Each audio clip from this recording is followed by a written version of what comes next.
بزيرة. بزيرة ده حاجة ممتعة.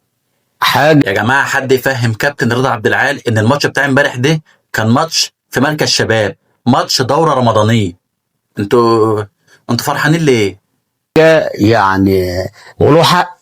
في ماتش النادي الاهلي كان يعملوا معاه كده، لان هم عارفين ان الراجل ده لو اتساب ما كانش. مش فاهم برضه يا كابتن رضا، يعني نسيب له الدفاع مفتوح خالص؟ يعني ما نخليش حد يلعب في الدفاع بعد كده يا عم؟ لما نيجي نلعب الزمالك هنسيب لهم الدفاع مفتوح، مش هنلعب حد في الدفاع، وده كلام. المباراه دي هتعدي على خير، مع ان اول كوره عملها وبانفراد عدي الدباغ ضيعها، الشناوي صدها. ولكن هو لو كان اتساب كان هيعمل اللي بيعمل، هيعمله في اي فرق، اهلي بقى اسماعيلي، بس هو يتساب ما يتلعبش عليه مال، هيدغدغ الدنيا.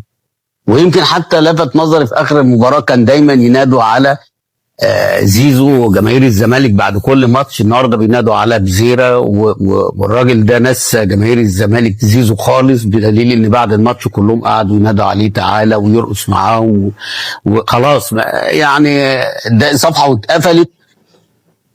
وهو ده اللي مخلي يعني عامل ضغط كبير قوي على زيزو. هو كان مفكر ان جماهير الزمالك هتعيط وهتندم عليه، وان هي ما فيش لعيب هيجي زيه تاني، وان هيقعدوا فتره بقى قبل ما يلاقوا نص امكانيات زيزو. ولكن الراجل دوت امكانياته تفوق زيزو وادخل من زيزو كمان.